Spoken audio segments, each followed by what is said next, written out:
Liepāja ir pilsēta, kurā jau ilgu laiku tiek nopietni attīstīts universālais dizains, kā rezultātā Liepāja ir kļuvusi ļoti draudzīga cilvēkiem ar invaliditāti.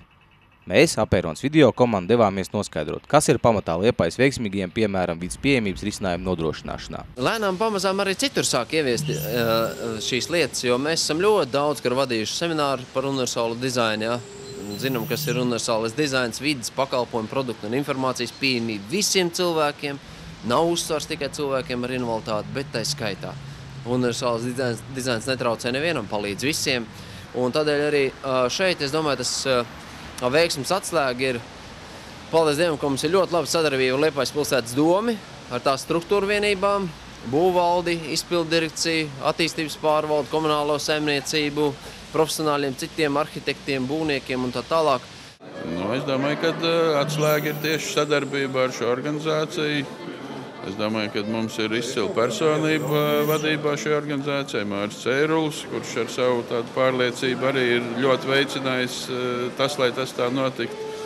Un es domāju, ka šobrīd mēs esam tādā stadijā, kad mēs vispār tā īpaši par tām tēmām nediskutējam. Viņas mums ir it kā paši par sevi jau saprotams. Gan luksofora skaņas signāli, gan ietves ar taktilajiem apzīmējumiem, gan norādes uz stabiem, gan arī citu universālā dizaina elementi Liepājā ir kļuvuši par normu. Savādi, ka galvaspilsētā joprojām notiek diskusijas par to, vai un kādēļ tas ir nepieciešams. Tātad ir mums vairāk kā 300 luksofori, un 22 vietās ir. Kā arī mēs visos jaunbūvējumos un rekonstruējumos luksoforos, tātad aptaujājam attiecīgās institūcijas, arī biedrības par to, vai šajā vietā būtu nepieciešams šāda skaņas signalizācija. Un to, protams, arī tad, ja šāda nepieciešamība ir nepieciešama, tad mēs to arī paredzam un izbūvējot šādu lietu arī iekļaujam. Sadārdzinājums ir ļoti minimāls. Ļoti minimāls. Es domāju, ka tā vairāk ir vēlēšanās, un es novēlu arī citām pašvaldībām, lai viņiem būtu tāds grūdienis. Protams, kad vajag aktīvus cilvēkus.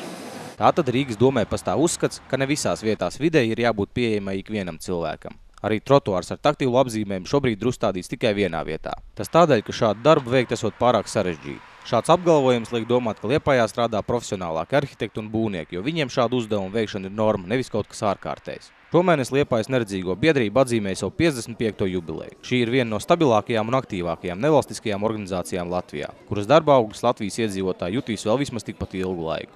Tas rāda tikai to, ka 55 gadi, kad šāda sabiedrības daļa ir, kā es jau teicu, viņa būs arī turpmāk šie neredzīgie, vājredzīgie, diemžēl, arī kā mums tas gribētos, ja negribētos, kaut tas tā nebūtu, ja?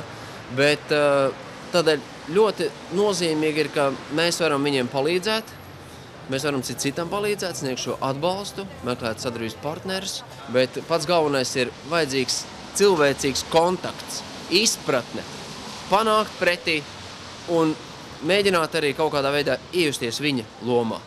Izprast to, tev ir slikti, tad dzīvo kā gribi. Ja?